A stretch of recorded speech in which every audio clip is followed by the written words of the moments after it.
Hi, everyone. Thank you, Melanie. I know you are all here to see Diane, as you should be. And I want to turn it to her in a bit, but I just wanted to say how grateful I am for all of you showing up. I was seeing the number of participants just ticking up, and I was hoping that we would break Zoom. I don't know if it's going to happen, but I'm still confident. So thank you for coming out on a Wednesday night.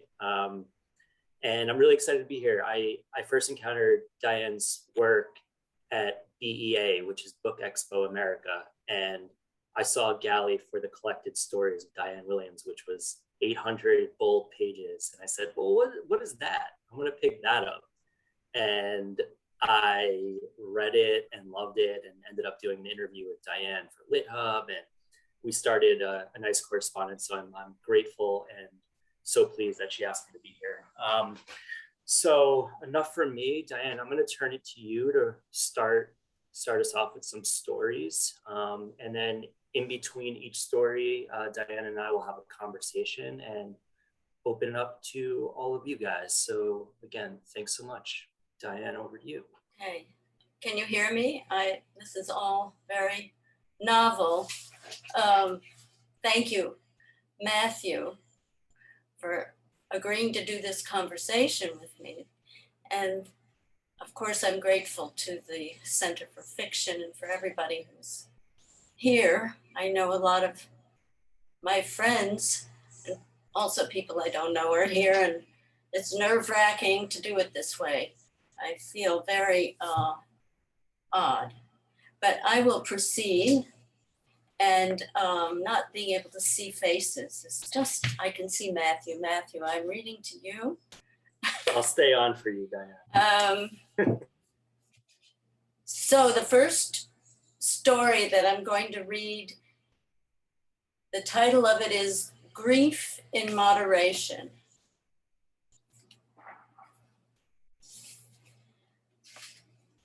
A necessary and great object of interest, he had first found Valentina standing among other members of her family. Her clothes were a shocking pink color, and as her wet hair dried, it began beguilingly to curl. And she was fragrant, and Tom thought she was showy. She is not common in the wild. And lots of other people still go up to her and consider her the way Tom does. Most persistently, she brings into view a face that displays full-bodied welcome.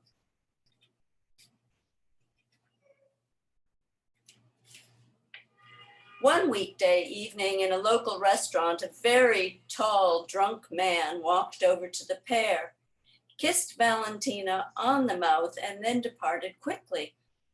Tom had questions. It was a puzzling capper to a typical day. Tom, on that day at work, had closed out tax cases upon which no tax was due and awaited a repairman to discuss the photocopier failure. And Valentina has responsibility for all of the patients on her hospital shift, as well as the building, and people are responsive to her, sometimes fervently.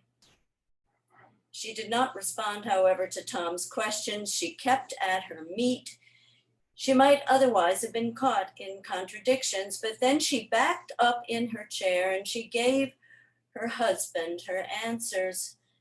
But it isn't true. I don't recall. Sort of.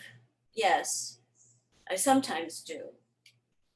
At bedtime, Valentina lay on her back, arms at her sides, as did Tom, and there was no intertwining and no tender touch that needed to become better still, except that their small patterned wallpaper seemed to be excited the next morning.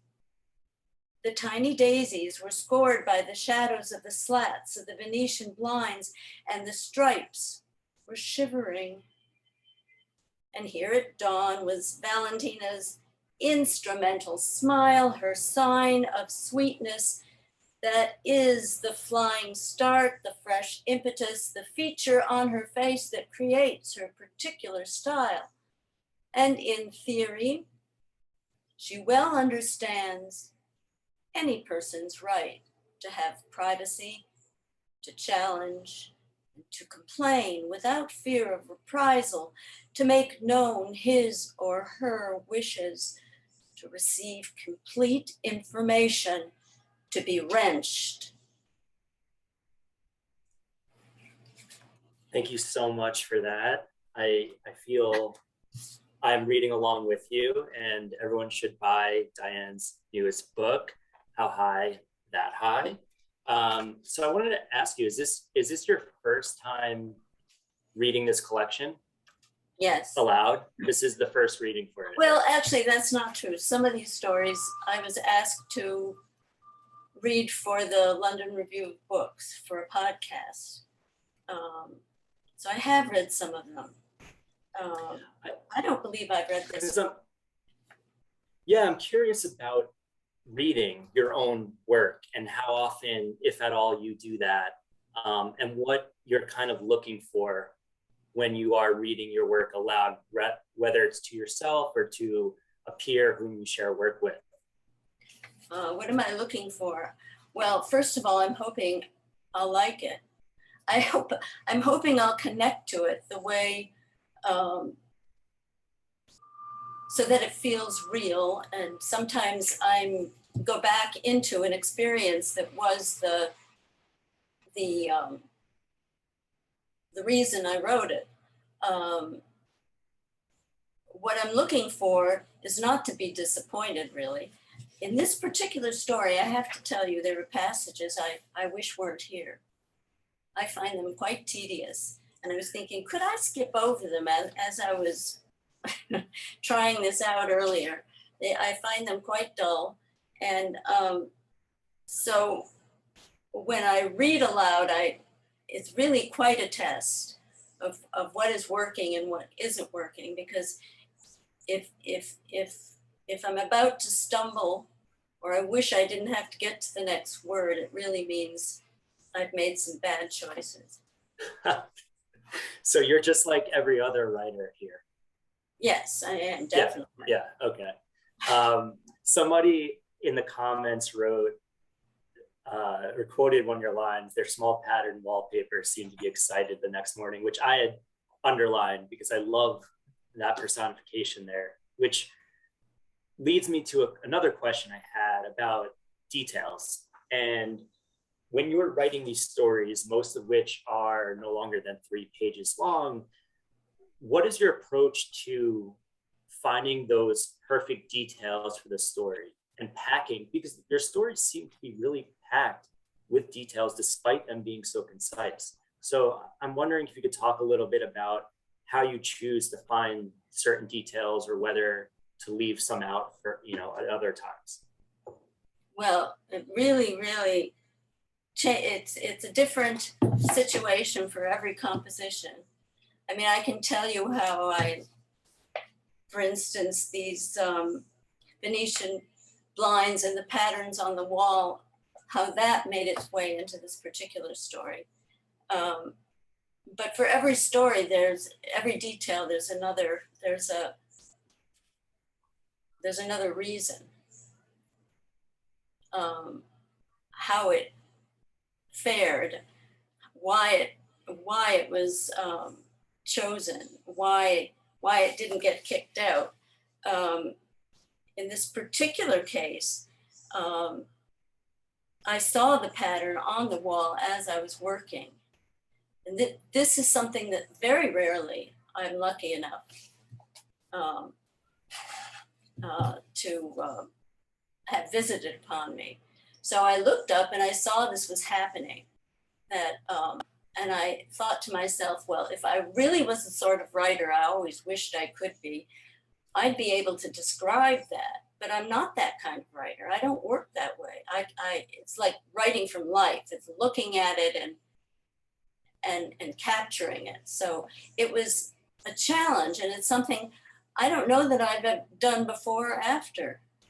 It was a novel experience, actually, trying to describe what I was looking at, and not even knowing whether it would fit into this particular story. But it was just there. And so it was a test. And then I was fortunate to push it right into what I was working on. Do you remember where you were working? Yes, I was working where I always work. Where's that?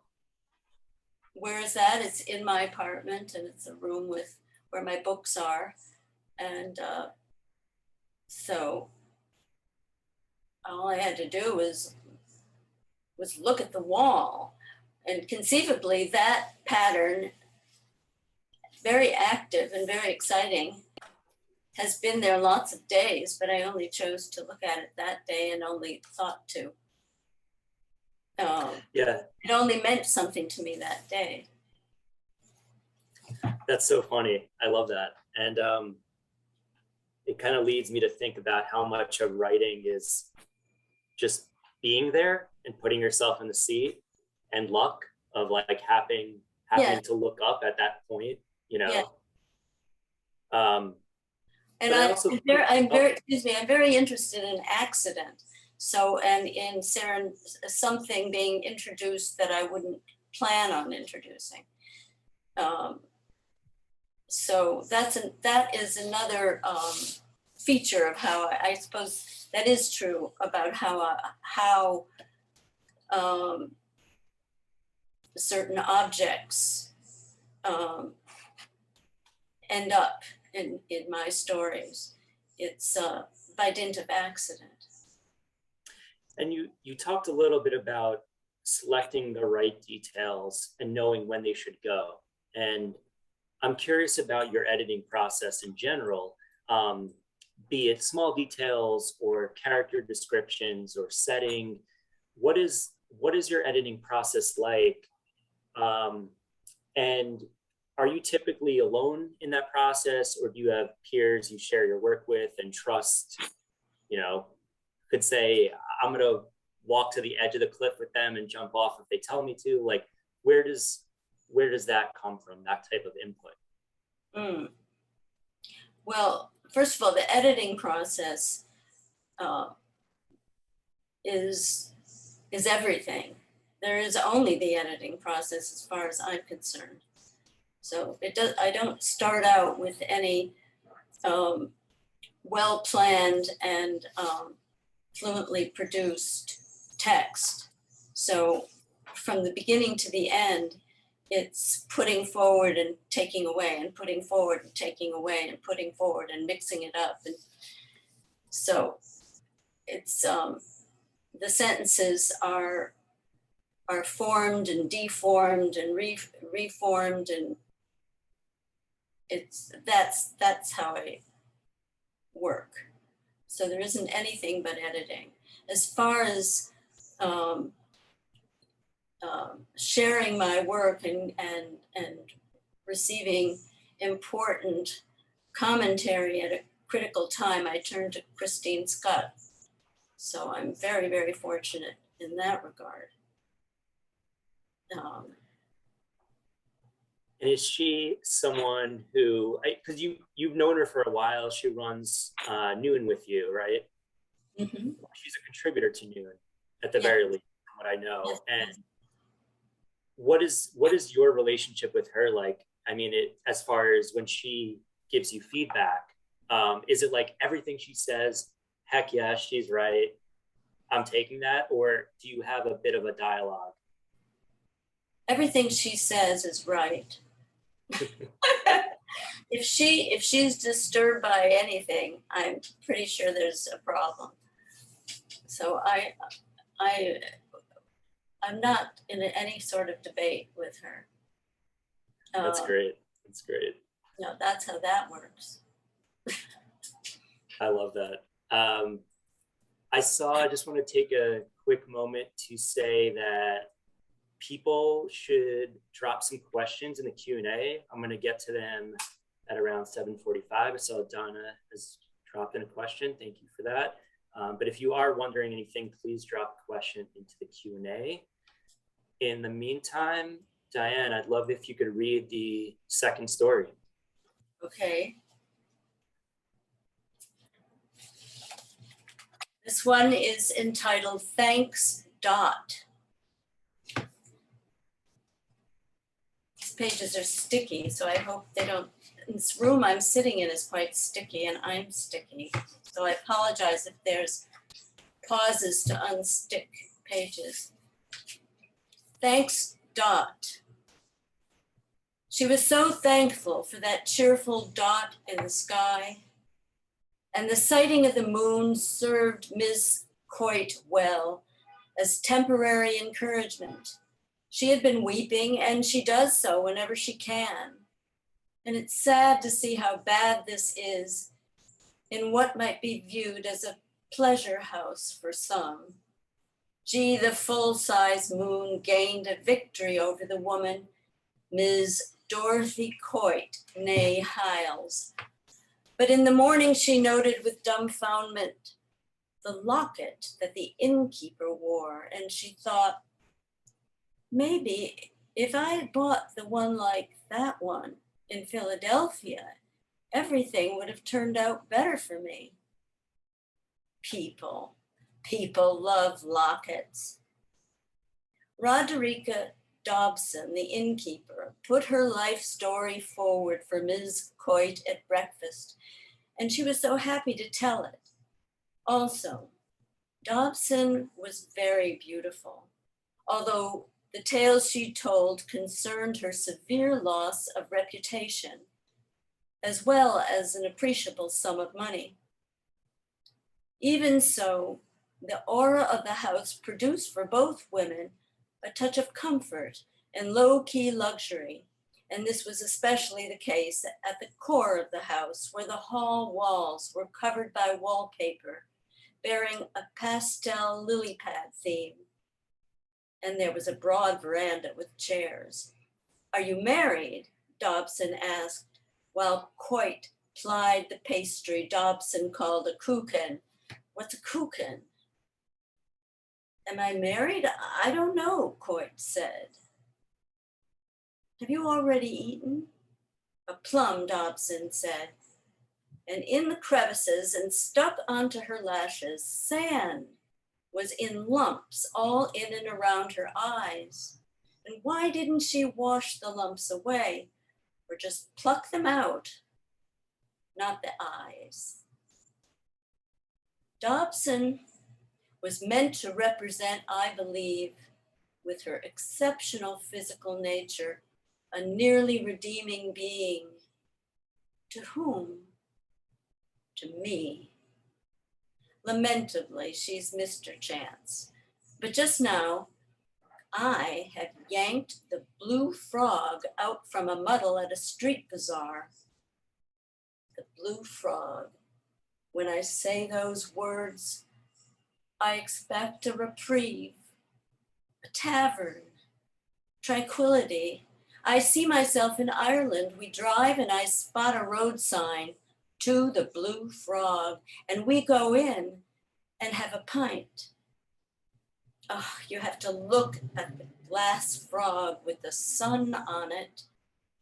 It is the sheer pool of eternity, and I would like that blue frog to go down into my grave with me.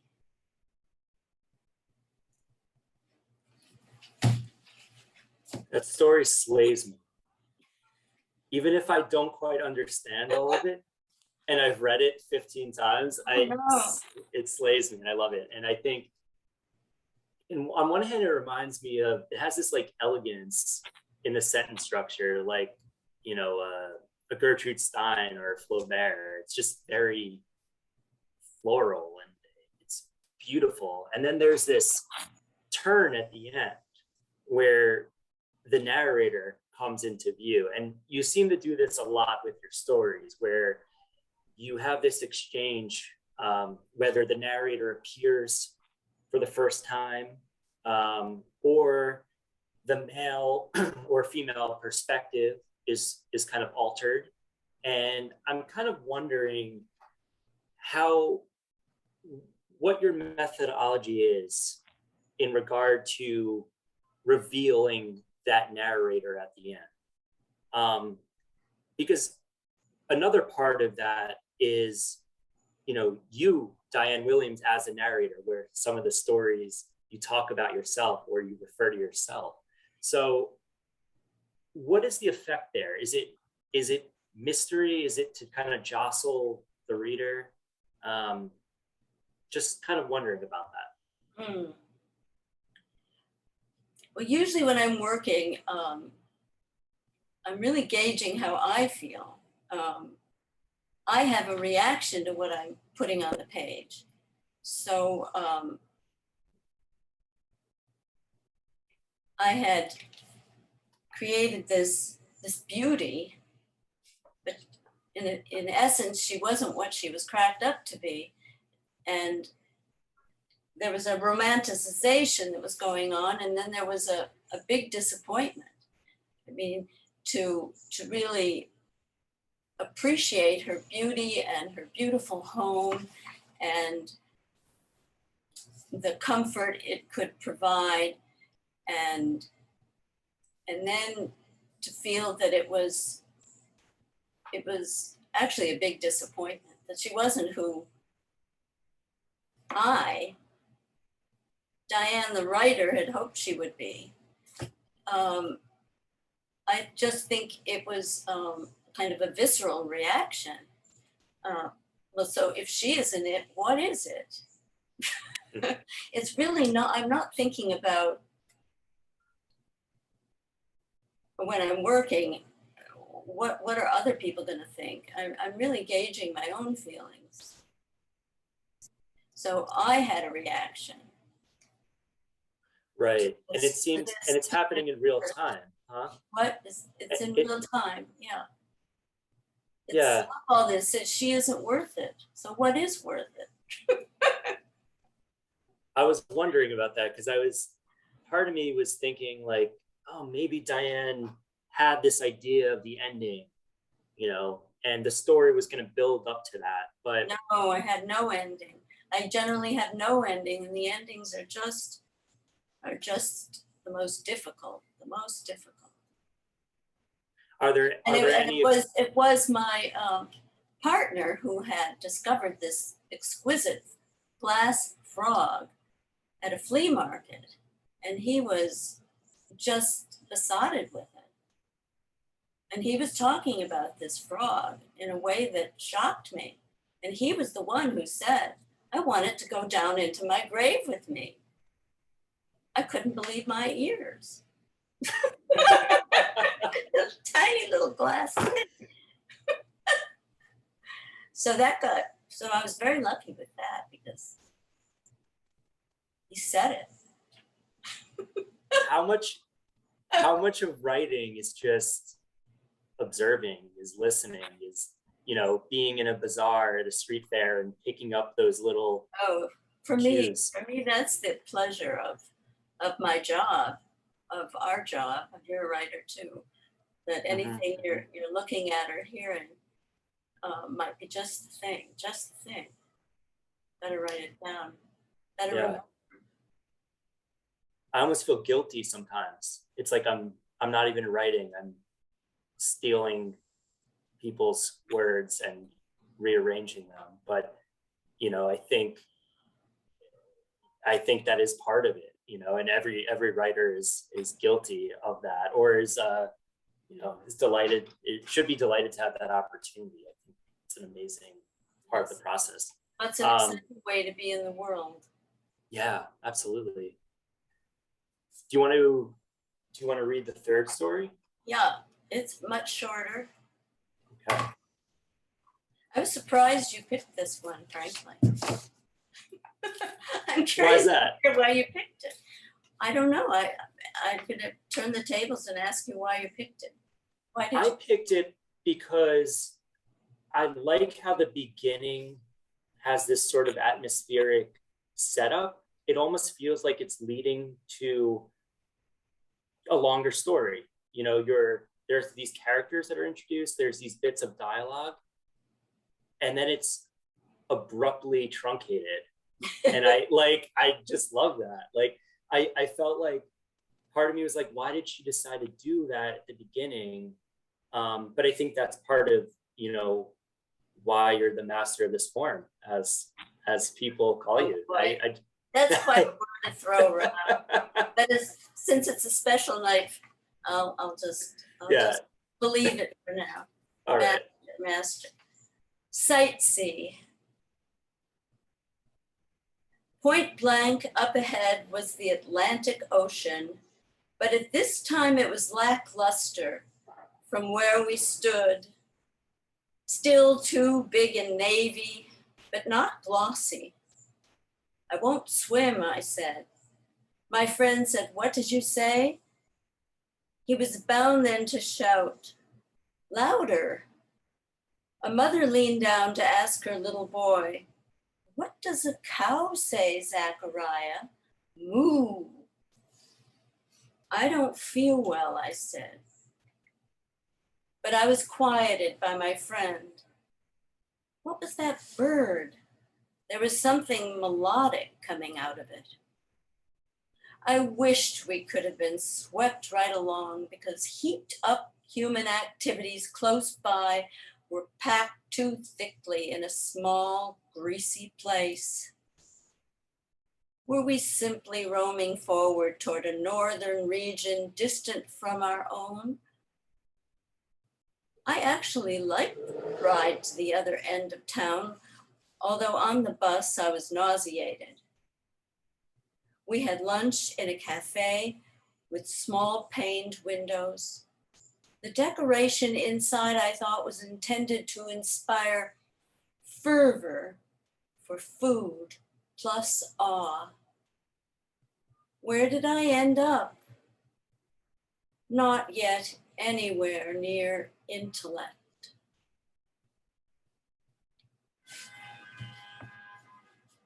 Why were you surprised I picked that one? What do you feel about this story? Well, I'm always wondering, actually, if this one's enough. I mean, it's a big disappointment to me, actually, when I get to the end, but that is a condition that presses on me, to have an outing with all the sensational effects that such an outing can produce. And then to be in one of these outrageous places, an eatery that's built like a temple with a ceiling that's maybe 3 stories high. I remember it. It was serving very ordinary food and actually mediocre food. It wasn't an expensive restaurant, but it was constructed like a temple. And it was a very odd experience because one is expecting so much from an outing like that. Maybe expecting, every day. I mean, and in doing this work, there's the promise of reward, of just knowing more. And to be disappointed, which more often than not, I certainly am, is just devastating. I mean, what was it all for? I mean, yeah, I felt all those things, but I'm in the same predicament, and I'm not very intelligent. So that's how it feels. I was wondering about that last line, not yet anywhere near intellect. And now I understand where it comes from. Yeah, I mean, it's just a kind of whimper. Yeah. Well, it's also a great slice of life. And that was another thing I was curious about is in your stories, if you're, I don't want to presume, but if you're sometimes out to create like a slice of life to showcase a moment versus when you're trying to sculpt a bigger narrative. And I guess we could use this story as, as an example of like what is that doing? Is it the slice of life, and does the narrative take the back seat in this case? Well, slice of life just sounds very weak. Slice of life, I mean, it's like slice of bread. Well, you eat it up and it's gone, and I mean, it didn't do much with it. You didn't make a sandwich. You didn't even make a sandwich. I mean, I'm not interested in producing slices of life. So if this story is in fact only that, I would say it was one of my lesser works. And I'm not saying it is. I'm not. Well, it could be. No, I'm not saying. I'm not in a position to know. It could be one of my lesser works. I'm trying to read the comments as we're going on, and you were going to say that I'm not interested in producing a slice of life.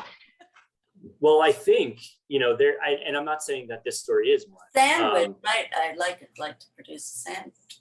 Yeah, no, I love a sandwich. We should all produce sandwiches. We'd all be lucky to. Someone in the comments wrote, and there are some examples of this in this story, and especially in the Blue Frog story, but your use of italics. Can you talk a little bit about that? I think the comment was, someone was interested in your use of italics. I can't find the comment right now, but how purposeful is that usage for you? Like, is that another thing that comes in during the editing process? You're like, well, I'm going to emphasize this, italics, or are you kind of thinking about that as you're writing? That's good. I don't know even how to answer that. I mean, I think italics are very much fun. Mm-hmm. I like to come across them. It's a sign of excitement. Anyway, to my mind, it's a sign of excitement. So perhaps it's a crutch. I mean, every time I use them, I think that maybe I oughtn't. That whatever excitement I'm shooting for ought to be in the language, not in the italicization. So actually, I don't even like the question. I can't really defend it. I just think they're a lot of fun. It means emphasis. It means people are going to pay special attention to those words likely. I'm going to pay special attention to them. But I think a strict,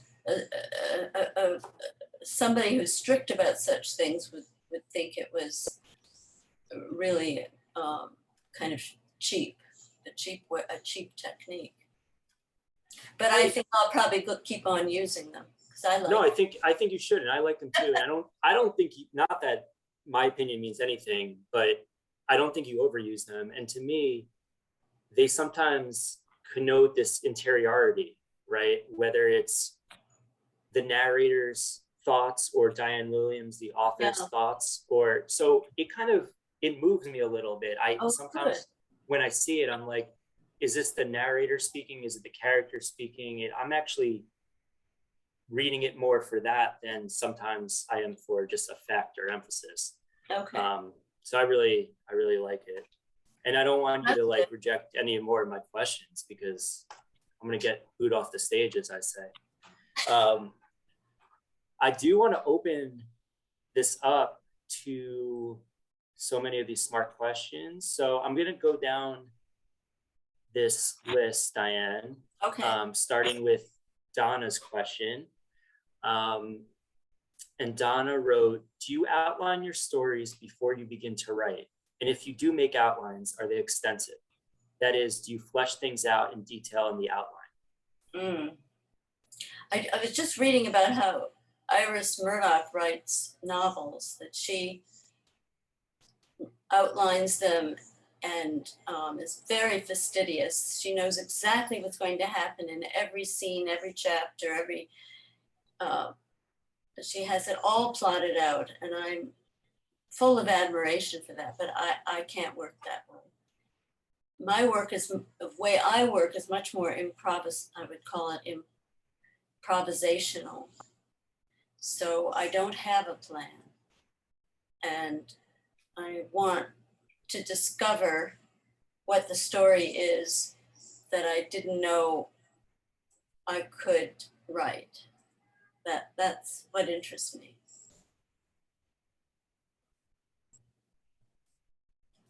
Do you find, is that something you always had in you, like staying away from outlining? I remember like just being in school, I hated outlining, whether it was an essay or anything. And then when I wrote my first novel, I realized like, holy shit, I should have outlined because it was I've a never novel. written a novel. Well, Maybe that's the, yeah, maybe I would need to outline a novel, but I haven't written one. yeah, So I couldn't do it because what I know, what my feelings about what I already know or what I might put in a plan, what I feel about that is that it's belated, it's old. It's what I know, and I'm not interested in dealing with that. I want to know something I don't know. And the only way to find that is through accident and improvisation. yeah, that seems to be a theme that we've Yeah. talked about tonight, which I really like. I haven't heard a lot of other writers talk about it in that way. Mm-hmm. So next question comes from Gabby. I hope I'm saying that name right. But the question is, how does your own identity influence your writing, intentionally or non intentionally?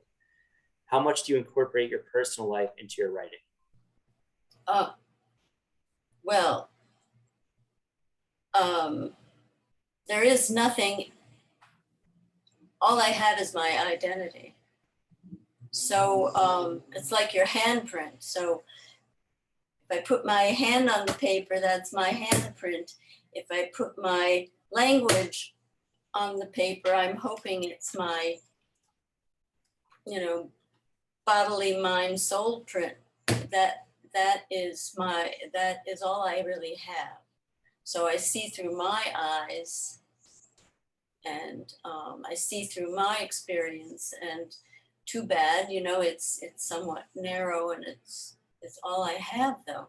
So certainly I have been in the world and I've tried to educate myself, but when one is speaking, there are certain things certain idiosyncratic ways that one speaks and thinks. And I don't want to sound like anybody else, and I can't. So the writing that I'm interested in at least gives the impression that I'm getting the most secret, intimate musings or imaginings or thoughts from somebody, and somebody is telling me the truth, the sort of thing you want to hear but you don't usually ever get to hear. These are it's truth telling, it's secret telling, and it comes from, can only be told by that particular person and nobody else. So one wants to give that impression, whether in fact that's the fact. That's how I want to feel when I'm reading. I want to feel as if I'm in an intimate relation with somebody who is telling me the truth. And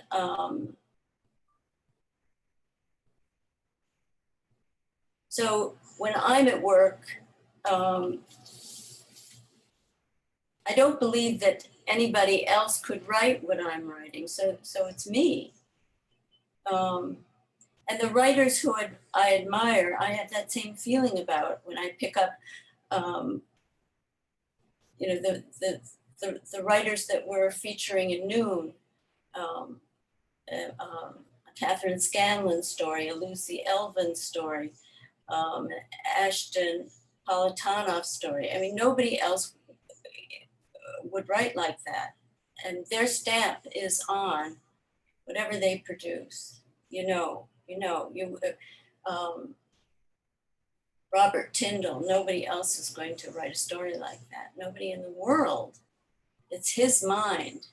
Only his mind would produce that syntax, that diction, those repetitions, those pauses, those, funny stumbles.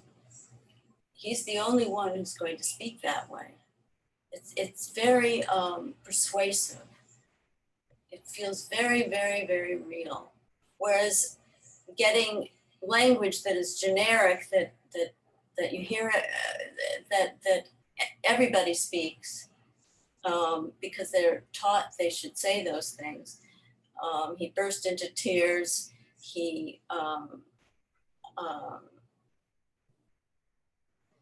The trees, when the wind hit the trees, the leaves were rustling. The crowd bustled about. I mean, it's useless language.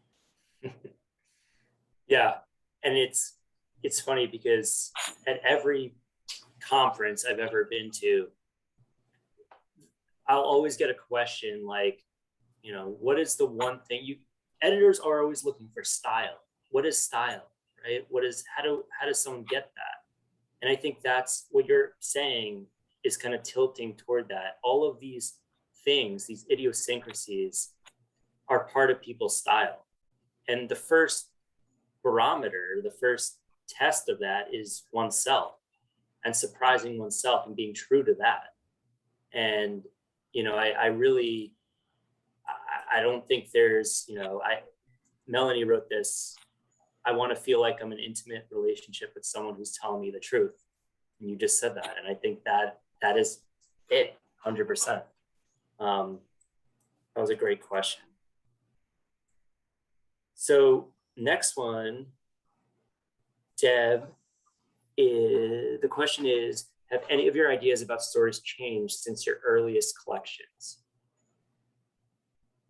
Have any of my ideas about stories changed? I'm not sure I know how to answer that. If they haven't changed, I wish they have. I wish my ideas have changed. But I don't know how to answer that question. It's I actually had a question about. I'm stumped. Well, let's see if she clarifies it. My question was similar. You have so many collections, and I was wondering if you are ever writing toward a collection, or if the themes of the stories, if there are commonalities, find themselves, and how you approach grouping these stories into a collection. The stories in the collection are just the stories that are produced in that particular period of time in which I'm writing those stories. So usually in that period of time, there are certain preoccupations or difficulties or challenges or obsessions that are bearing down on me. And I'm not in a position to know how my stories change book to book. I don't have proper perspective to know that. So Miriam writes, at least some of this book was likely written during the pandemic. Since so much of your work is inspired by the observation of people as they are there certain elements in these stories that will remind you of the last 2 years? Absolutely. There's a story in here that, which one is it? It's a woman in the grocery store, and it's called Popping, that story. But the fright of being in the grocery store and watching people handle fruit. And what I like to do when I buy fruit is sniff it. I mean, I do a lot of terrible things in the produce department. I used to demand of people who worked in the produce department, tell me, is this fresh? I really was quite horrible. I remember how I used to persecute a poor grocer about his corn. Is this really sweet? Is this really fresh? And I'd be so disappointed if it wasn't. And I mean, it was just crazy. And they didn't like to see me coming, really. But since that time, I have learned certain things you can do. I mean, you can, but it usually means opening a package and sticking my hand in and taking the bean out and actually eating the bean. Is it sweet? Or opening the box of tomatoes and tasting a tomato, is it sweet? So during the pandemic, the notion of other people perhaps being as outrageous as I, and watching certain people how they behave, not that much better than the way I did, it certainly did inspire that particular story popping. Everyone should check out that story, page 103.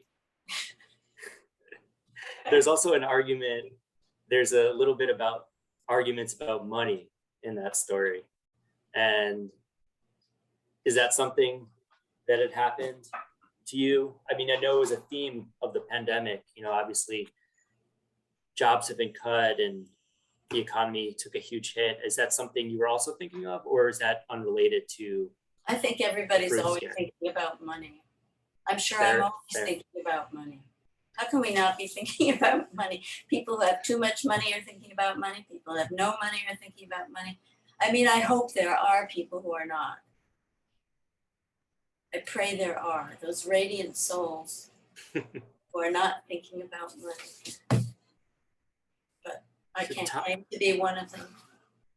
I know, neither can I. Thomas has a longer question. I'm just trying to piece through it. So he's asking about your work at Noon, and he's also referencing the Great New Yorker interview you did with Merv, which I recommend everyone take a look at that. That interview was just spectacular. So the question is, there are so many treasures in the archives of Noon, and it's very difficult, time-consuming work to consolidate their power, but this work often goes unappreciated. Why haven't you spoken on this subject more? And I assume it's on the subject of archiving these stories and working on such a dynamic magazine and with such a standing legacy. Well, I'm grateful for the question, and I'm glad that Noon is getting more and more fans, as it should. It's a magnificent cause, and we have a really dedicated staff, and it's great work to be dedicated to do. Why haven't I talked about it more? I really don't like to talk about what I do. I mean, I find it difficult to talk about my writing this evening. I'm not sure I'm doing such a great job. I like writing, or that's my job. I write. I don't think I'm really gifted at talking about writing or about editing necessarily, but I think what I'm really good at is just making sure we always put out a Noon every year, with a lot of help.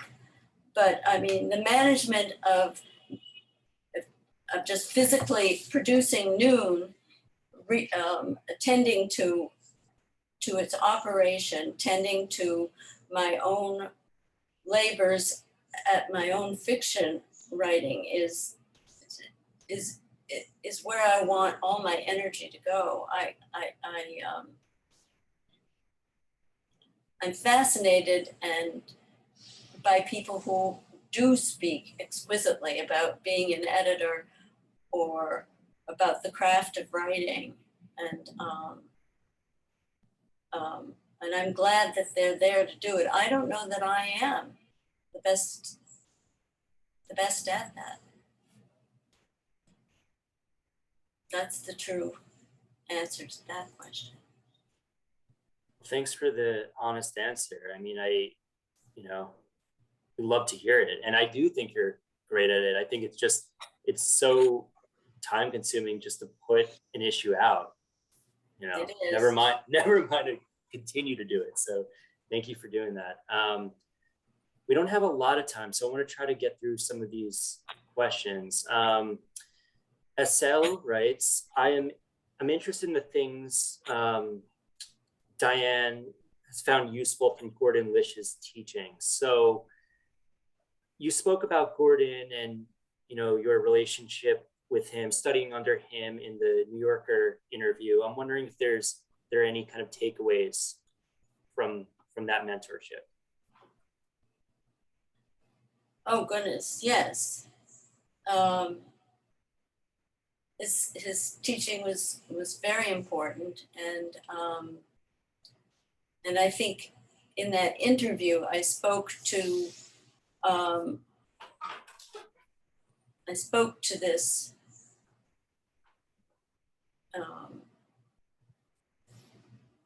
reality that I studied with Gordon Lish. I learned a great deal, and I feel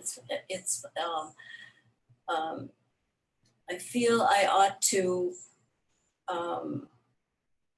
share what I did learn with those that I work with who contribute to Noon. And I have also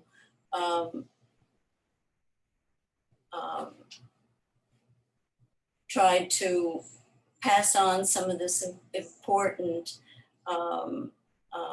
advice about craft when I have taught fiction writing. I don't think it's anything that I could speak at length about in this setting.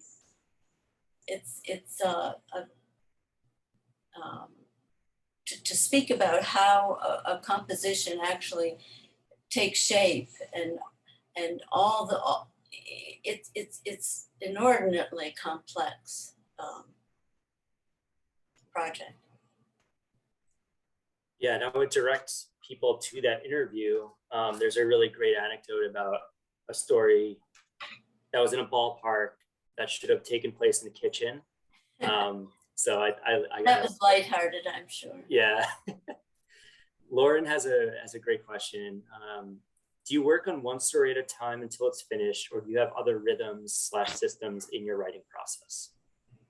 I have adopted a habit, I'm not sure why that is, of working on about 5 stories simultaneously. So I move between them. When I run aground in one of them, I move to another one. Which kind of leads to the next question from Lucy. How do you know when to stop with a story? It's terrible. Just I frequently make the wrong decision. I think it's very hard to know. The best way to be more confident than not is to put it aside for a long time, and then one has more perspective. But if one wants to speed it up, it's wise to share it with someone who you trust, who shares your own aesthetics,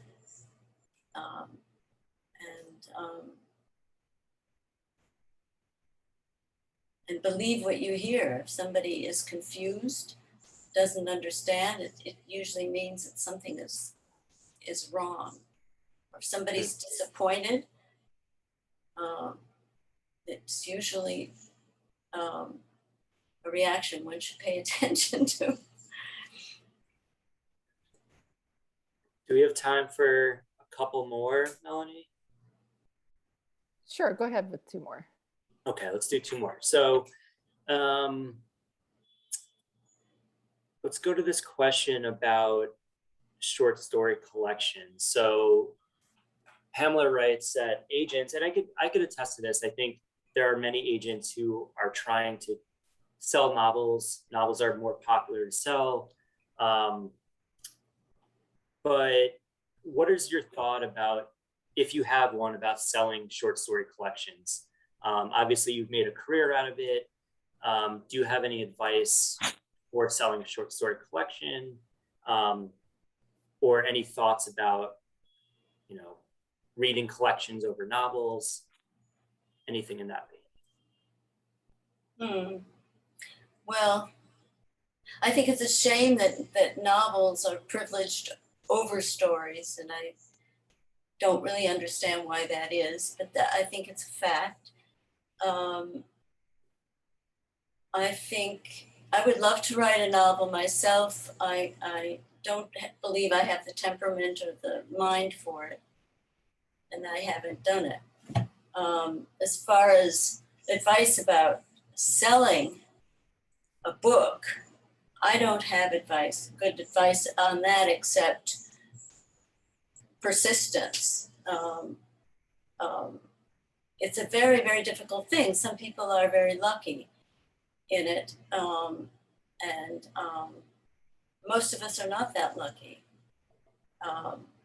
To be a writer is to experience a lot of rejection, and there has to be a pretty good reason for doing it.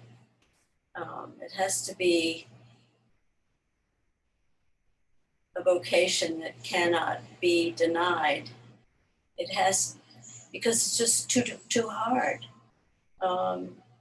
It's really, really, really difficult to get a book published, or if you do get a book published, there's a good chance the next one might not get published, or if you write a great book, then your next one might not be a great book.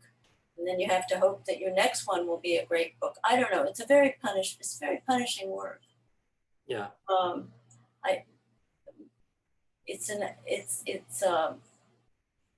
It's work meant for people with an athletic bent, who are used to experiencing a lot of physical and mental pain, but want to test themselves to the limit. It's rough. It's rough. Unless you'd like to, if you're not interested in marketing what you do, that's another thing altogether. But most people who are artists are often, these people don't have the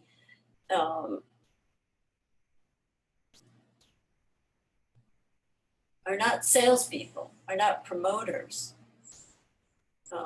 So you either have to will yourself to accept the fact that on the one hand you might be quite fragile, and on the other hand you're going to be tough and aggressive, and be able to switch gears. And not everybody's capable of that. It's very difficult. It's very hard. All said. Last question, which I think is a great bridge to talk about your next project. So Catherine writes, I love your story gladly in the London Review of Books, and was wondering why it didn't make it into this collection. Will it be in your next book? Yes, it will be in my next book. All right. Well, we will look forward to that. And I just wanted to thank everyone here for the amazing questions and the commentary and the dialogue going in the chat. And of course, the great Diane Williams for producing such a great Matthew. No, great no, Melanie. Such an urgent Great work. Everyone people who are here read it. tonight. Oh, thank you all. Diane, Thank you guys. thank you so much. That was perfect. Buy this book from us, read the stories, and buy it for everybody you know. for Christmas. Okay, thank you, Melanie. That's very dear.